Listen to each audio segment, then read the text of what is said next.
Abhi, see here. This is last warning. Why you did this?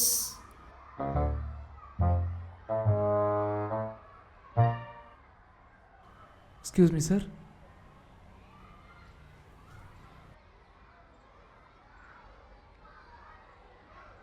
Sir நான் அபியோட மாமா. நாங்கள் அபி பேரண்ட்ஸுக்கு தானே கால் பண்ணியிருந்தோம். இல்லை சார், அபியோட அப்பா ஊரில் இல்லை, அம்மாவுக்கும் மேலே பர்மிஷன் கிடைக்கல. ஸோ அதான் என்ன போக சொன்னாங்க சார். என்னாச்சு சார்?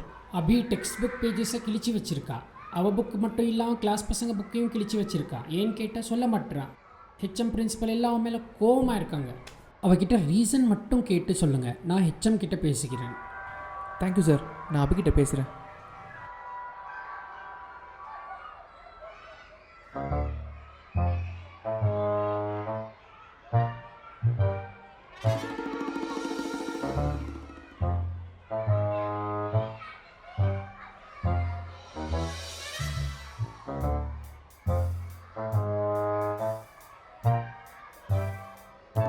யோ மாமா, சாக்லேட் எங்கேயா? ஏன் கிழிச்சோன்னு சொல்லு, நான் தரேன்.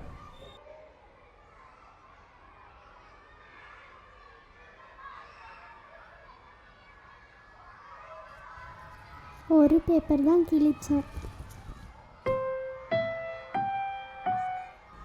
ஆமாம், ஏன் இதை கிழிச்சிங்க? கருப்பாக இருந்தால் அழகு இல்லையா? எங்கள் அம்மா தான் எனக்கு அழகு. தப்பாக தானே போட்டிருக்கான். கிழிச்சா சரி, இதே உங்கள் டீச்சர் வச்சமா கேட்ட பண்ணி சொல்லலை.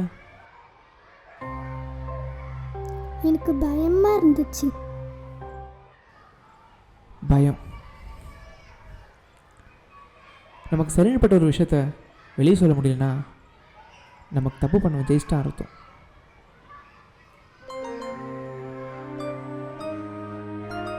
இங்கே பார்பி, இங்கே இதில் கிழிச்சா ஒன்றும் மாற போகிறதில்ல. இன்னொரு 20 வருஷம் ஆனாலும் இந்த புக் இப்படியே தான் பிரிண்ட் ஆகி வரும்.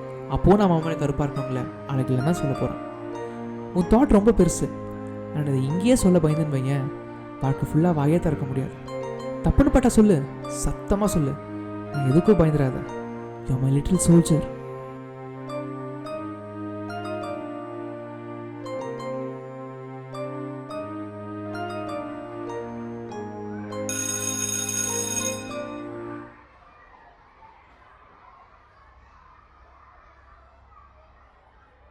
ஓகே, நான் ஹெச்எம் கிட்ட பேசிக்கிறேன். ஓகேவா?